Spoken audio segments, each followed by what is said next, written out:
Nuestra entrevistada esta noche se llama María del Pilar Montes de Oca Sicilia y es una empresaria cultural, pero no por eso deja de ser divertida. Ella aprendió desde muy joven que la cultura puede ser muy divertida y se nota que te diviertes con tu trabajo. Sí, Pilar, sí, claramente. Es Claro. una algarabía, es una algarabía. Exacto. Y bueno, eres la directora de esta revista, se llama Algarabía, Sí. que es una palabra además fantástica. Es una palabra que genera alegría, ¿no? En sí misma. Pero hoy entré a la Real Academia Española y me Bullicio, encontré, ¿no? sí, me encontré con que dice que es gritería confusa de varias personas que hablan al mismo tiempo o lengua atropellada.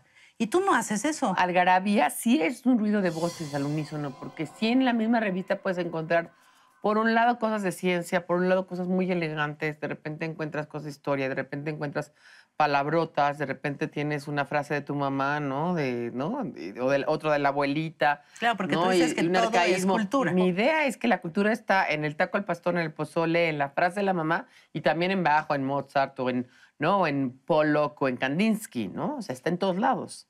Y todo eso se retrata ahí. Y todo eso se retrata en algarabía. Por eso algarabía es ese ruido de voces, digamos, ese bullicio.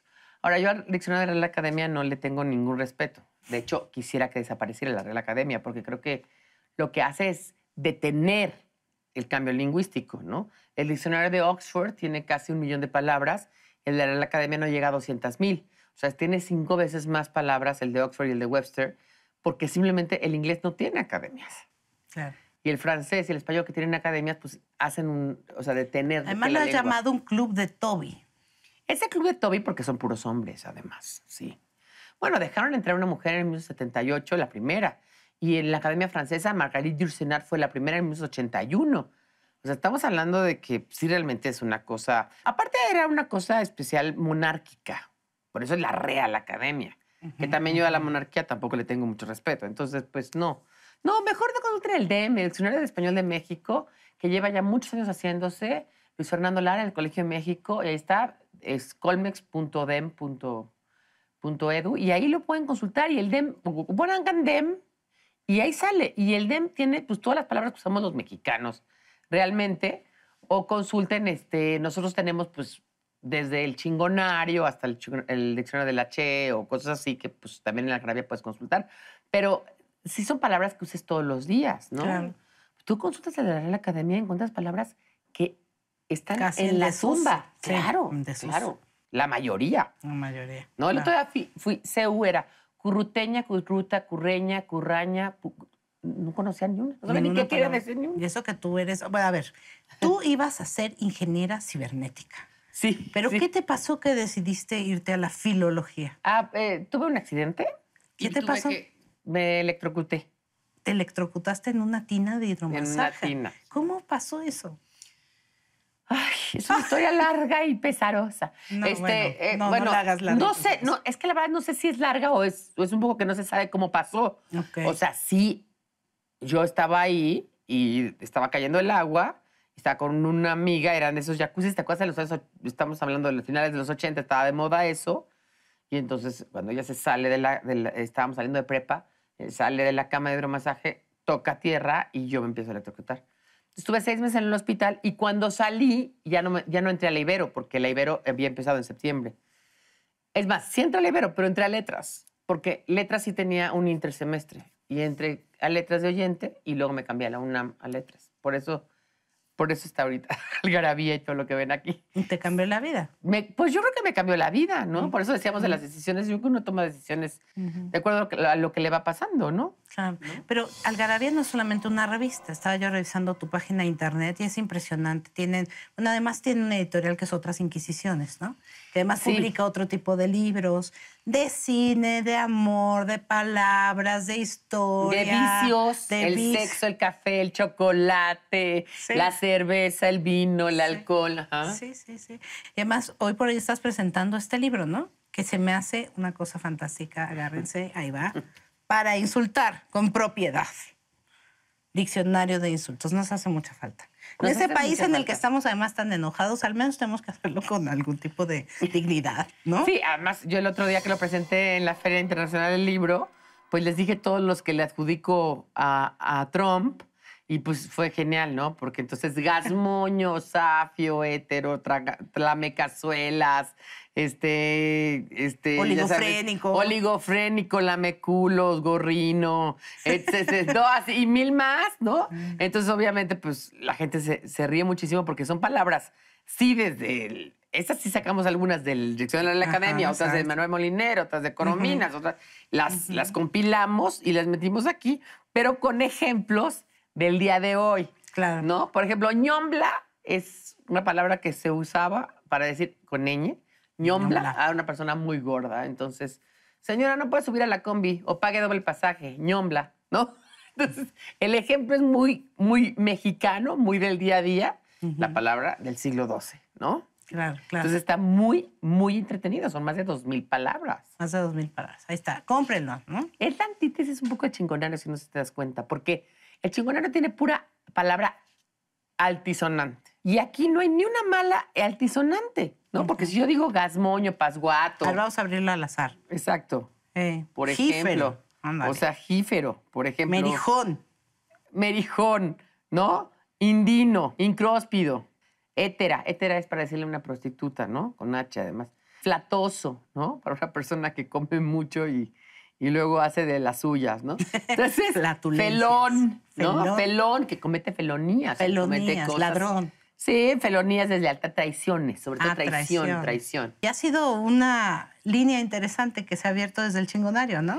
Yo creo que es generar lexicografía, porque esa es digamos, la parte de la lingüística que estudia, que es la lexicografía, y generar lexicografía que hace diccionarios, que es las palabras, estudiar su significado, su definición, pero muy de nuestra realidad. Entonces tenemos el chingonario, el chilangonario, que tiene también más de 1,000 palabras, el diccionario para insultar, el diccionario de la che, que tiene más de 800 palabras con che, de puro caló en México.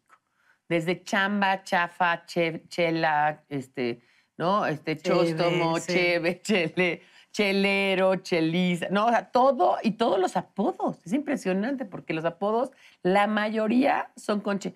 Chela, chente, chucho, ¿no? ¿Y cuál es tu letra favorita, Pilar? Mi letra favorita es la X porque es como muy mexicana, ¿no? Es lo que nos distingue a los mexicanos. Esa es mi letra favorita. Pero la verdad es que a la A le tengo mucho cariño por aquello de algarabía, ¿no? Y de Aljamía, de las dos empresas que yo fundé. La A es una letra... Además es la Aleph, que era originalmente un buey, ¿no? Y se fue... Eran los cuernos y se fue de alguna manera, digamos, estilizando hasta quedar esta A mayúscula y luego ya la minúscula que creara Carlomagno, ¿no? Después, las minúsculas las inventó Carlomagno. Le pidió al Alcuino de York, que era su, digamos, como su maestre, Alcuino de York, que inventara las minúsculas, porque no se podía hacer libros con puras mayúsculas, ocupaban mucho espacio. No tenían papel, entonces, pues, inventaron las minúsculas.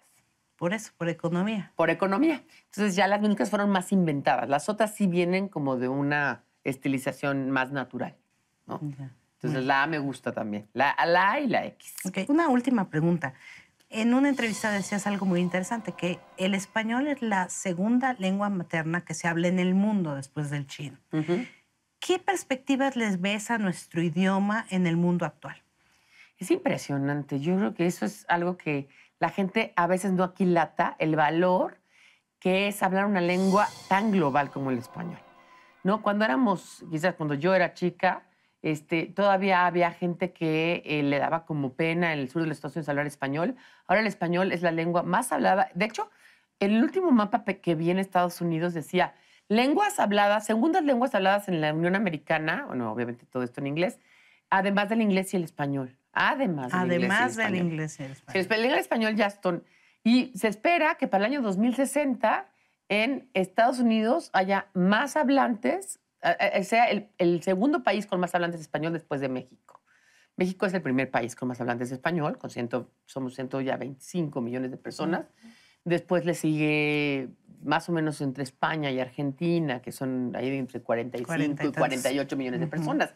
Pero es impresionante cómo ha crecido como lengua materna. El inglés sigue siendo importante como segunda lengua. Es decir, mucha más gente lo habla como segunda lengua que el español, ¿no? Una persona en China, una persona en Tailandia, pues habla inglés. Pero el español como lengua materna ha crecido muchísimo. A diferencia de sus, digamos, congéneres, primas, lenguas romances, que cada vez se van haciendo más chiquitas. El francés está muy empeligrado. No te puedo decir que está en peligro de extinción como la lengua yapaneca, que la hablan 5 personas. Yapaneca, ¿dónde Ayapaneca, se habla? se habla en Oaxaca, yapaneco en el Oaxaca 5 personas, de las cuales pues ya una es muy, muy anciana, entonces.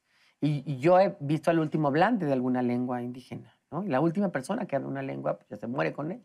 Entonces no estamos hablando de una lengua tan en peligro de extinción, pero sí el francés tiene un problema grave porque los propios franceses que hablan francés tienen pocos hijos frente a los árabes y todos los demás que tienen más, y ya en las colonias no se habla francés. O el italiano mismo que nada más se habla en Italia, o el holandés que nada más habla en Holanda, o esas lenguas que tienen pues nada más un país, cuando el español está pues realmente en toda América y en España. Claro, ahora tienen que renovarse, es lo que tú dices. Eso es cierto. Siempre se está renovando. Porque la lengua es viva y es un organismo vivo y representa lo que vamos haciendo todo el tiempo. Entonces hay verbos nuevos que es, por ejemplo, intensear, que es un verbo nuevo, ¿no? Cruzazulear. Que ya entró al DEM también, ¿no? Ya cruzazulear, ahora que pasaron los Óscares, dijeron que La La Land había cruzazuleado, ¿no? Justamente. Y muchas palabras que se van incorporando a la lengua y que hay que incorporarlas. El diccionario de Oxford, por ejemplo, ya incorporó YOLO, que es You Only Live Once. O OMG de Oh My God o cosas así, ya las incorporó a su diccionario, ¿no? Bueno, pues larga vida al español y al garabía. Muchas gracias, Katia. Muchas gracias por invitarme. Gracias. Ustedes no se vayan, entren a nuestra página de internet, hay mucho más de esta entrevista con Pilar Montes de Oca Cecilia y como siempre los esperamos en Facebook y en Twitter.